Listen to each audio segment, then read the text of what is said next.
당신이 몰랐던 이야기, 오늘은 동남아는 어쩌다 성매매 관광의 메카가 되었나에 대한 이야기입니다. 이미 너무 많이 알려져서 다들 아실 겁니다. 동남아 여행을 남자들끼리 간다고 하면 의심부터 받을 정도니 말이죠. 태국에만 연간 300만 명의 성매매 관광객이 방문한다고 추정되고, 태국의 파타야, 필리핀의 앙일레스, 베트남의 호치민, 라오스의 비엔티안 등 사실 이 도시들이 아니더라도 성매매 산업이 엄청나게 발전해 있죠. 태국의 경우에는 관광 산업의 10%가 성산업에서 나온다고 추정되는데, 추정일 뿐 연계된 술집들부터 시작해서 다 따져보면 훨씬 더 클 것으로 예상됩니다. 코사무이 같은 휴양 섬에만 1만 명에 달하는 매춘부가 활동하죠. 지금은 더 많아졌을 테지만 WHO는 2000년대 태국 내 성노동자 수를 많게는 30만 정도로 추정한다는 보고서를 내놓기도 했습니다. 280만으로 추정하는 곳도 있고요. 필리핀의 경우도 2010년대 필리핀 상원 보고에서 성노동자를 80만으로 추정했고, 특히 필리핀은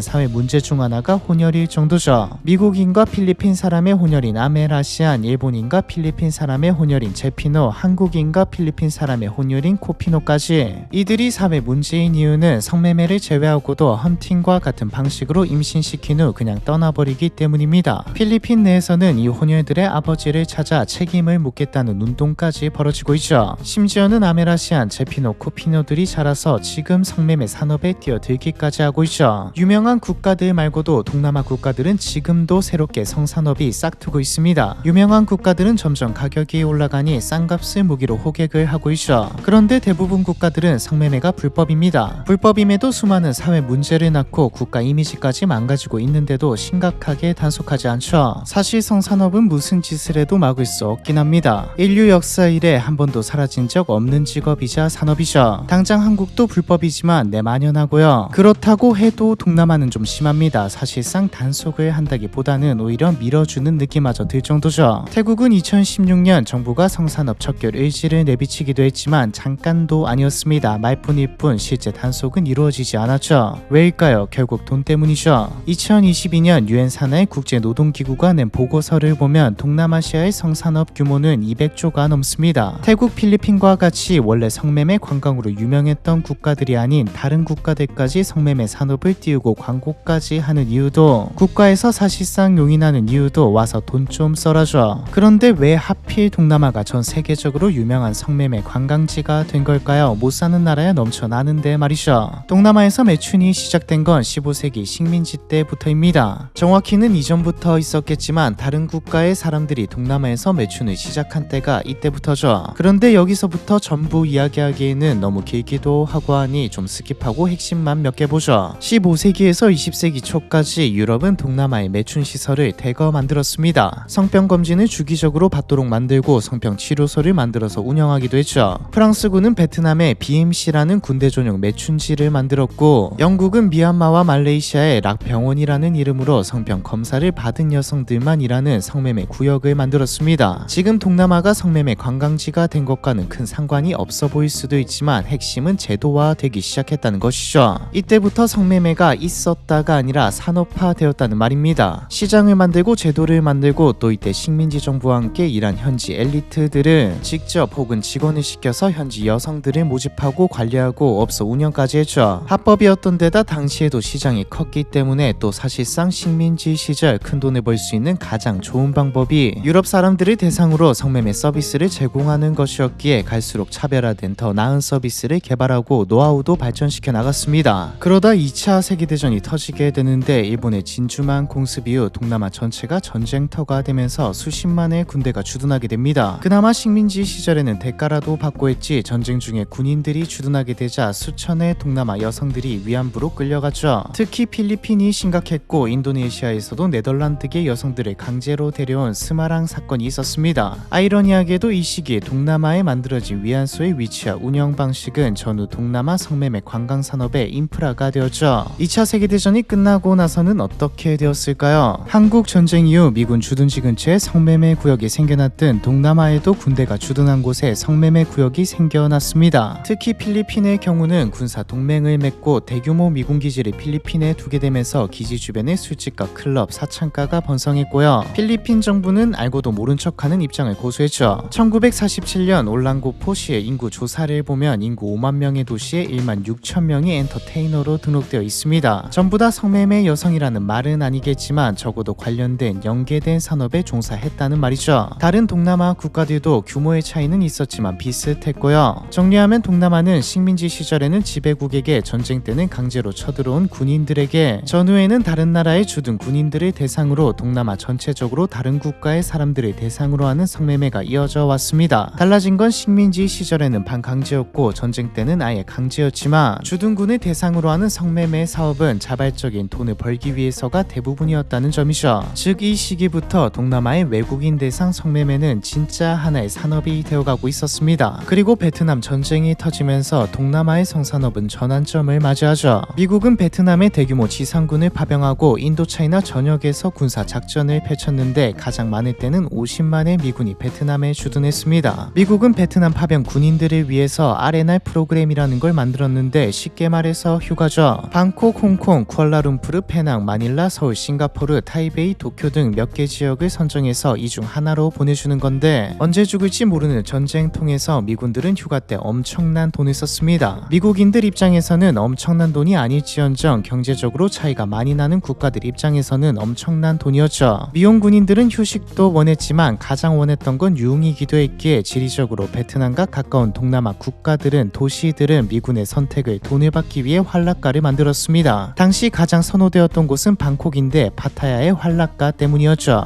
파타야 해변은 미군들에게 천국, 낙원으로까지 불렸습니다. 흥미로운 점은 파타야는 원래 활락가가 아니었다는 것이죠. 1960년대 초만 해도 파타야는 인구 100명도 안 되는 어촌이었는데 해변이 있던 파타야를 미군이 R&R 지역으로 지정하면서 태국 정부가 대놓고 활락가로 밀어주면서 도시가 만들어진 겁니다. 그렇게 1970년에는 500개가 넘는 바와 마사지샵, 고고바가 들어섰고 2만 명의 여성이 파타야에서 일을 했죠. 이때 태국이 성산업으로 번 돈이 공식적으로만 1년에 4천만 달러, 태국 수출액의 25%에 달하는 금액이었습니다. 다른 동남아 국가들도 이걸 보면서 가만히 있을 리가 없었죠. 동남아 곳곳에서 활락가가 만들어지고 일정 금액을 지불하면 여성이 휴가 내내 가이드와 애인 역할을 같이 해주는 계약까지 생겨났습니다. 이건 지금까지도 이어지고 있죠. 이외에도 경쟁이 심해지니 별의별 것까지 다 나왔고요. 전쟁 중인 베트남 안에서도 성매매 산업은 번성했죠. 1975년 전쟁이 끝날 무렵 남베트남에만 50만에 달하는 매춘부가 활동했다는 조사가 있었습니다. 전쟁이 끝나고 동남아 사람들은 성매매 산업도 이제 끝났다라고 생각했죠. 하지만 이때부터 본격적인 전성기를 맞이하게 됩니다. 너나 할 것 없이 동남아 전체가 경제 위기를 맞았는데 IMF가 차관을 제공하면서 내건 조건 중 하나가 관광산업 육성이었거든요. 대표적인 게 태국인데 1975년 세계은행의 보고서를 보면 태국은 자연 경관뿐만 아니라 특별한 매력을 가진 관광 자원을 보유하고 있다는 모호한 표현이 들어있습니다. 표현은 모호하지만 모두가 이게 무슨 뜻인지 알고 있었죠. 지금까지 말한 과정을 겪으며 다른 그 어떤 나라들보다 성매매 산업이, 그것도 다른 국가의 사람들을 대상으로 한 성매매 산업이 발전한 곳이 동남아니까요. 영업 대상은 이미 정해져 있었죠. 서양 사람들 그리고 일본인들이었습니다. 일본인들은 관광산업 육성을 하기 전부터 동남아로 기생관광, 성매매 관광을 이미 오고 있었거든요. 그렇게 서양권과 일본, 홍콩 등 동남아와 경제적으로 차이가 많이 나는 나라들에게 동남아는 자기 나라에서 안 하니 걸릴 일도 없고 저렴하면서 서비스까지 최고인 천국으로 명성을 떨쳤습니다. 정부들은 용인한 수준을 넘어 장려했죠. 경제를 생각했을 때 이들이 와서 쓰고 가는 돈이 너무 큰 부분을 차지했거든요. 동남아 국가들도 알고 있었습니다. 성매매 관광을 막으면 관광산업은 한 번에 죽을 게 뻔하다는 것을요. 1985년 기준 태국 관광 수입의 40%가 성산업과 관련되어 있었고 1986년 기준 필리핀은 관광 수입의 60%가 성산업에서 나왔습니다. 이렇게까지 되다 보니 국민들도 그런가 보다 하고 받아들였죠. 당연시되는 분위기까지 형성되었습니다. 태국에서는 매춘이 오히려 성범죄를 줄여준다, 돈벌이 수단일 뿐인데 도덕적으로 열올릴 필요가 없다는 인식이 팽배했고요. 이 시기 동남아의 성매매 관광은 태국과 필리핀이 다 해먹었습니다. 인도네시아, 말레이시아는 이슬람 문화권이기에 발리섬 정도를 제외하면 성관광 산업이 발달하지 않았고 캄보디아, 라오스, 미얀마와 같은 다른 동남아 국가들은 정세도 불안하고 사회주의 노선을 밟으며 폐쇄적인 분위기를 형성했기에 관광 자체가 잘 없었죠. 베트남도 사회주의 공화국이 되면서 외국인 관광객이 잘 없었고요. 하지만 이때는 모두가 믿었습니다. 동남아도 다른 나라나 국제기구들도 이러다가 동남아 국가들의 경제가 성장하면서 성매매 관광이 자연스럽게 사라지겠지라고 생각했죠. 냉전이 끝나갈 기미가 보이자 베트남 베트남은 도이머이 정책을 발표하며 개혁 개방을 했고 다른 동남아 국가들도 문을 열고 외국인 관광객을 유치하기 시작했거든요. 즉 수요는 그대로거나 줄어들 텐데 공급까지 많아졌으니 비용은 떨어질 테고 국가들의 경제가 성장하면 자연스럽게 성매매 관광이 경제에서 차지하는 비중이 줄어들고 사라질 것이다 였습니다. 그런데 모든 예상이 빗나갔죠. 동남아는 생각보다 훨씬 경제 성장을 못했고 수요는 오히려 더 늘어났습니다. 주변의 다른 국가들이 급성장했거든요. 중국과 한국이죠. 인터넷까지 대중화되면서 동남아 관광은 최전성기를 달렸습니다. 과거에는 은연중에 알 사람은 알도록 광고했다면 온라인에서는 대놓고 어떻게 진행되는지까지 심지어 평점까지 등장했죠. 여기다 2000년대 저가 항공사까지 등장하면서 접근성까지 좋아졌고요. 2000년대는 태국, 필리핀 2강 체제에서 베트남까지 3강 체제로 변화하기 시작한 시기이기도 합니다. 다만 베트남은 규모 면에서나 단속 면에서나 태국과 필리핀에 비해서는 선호도가 좀 떨어졌죠.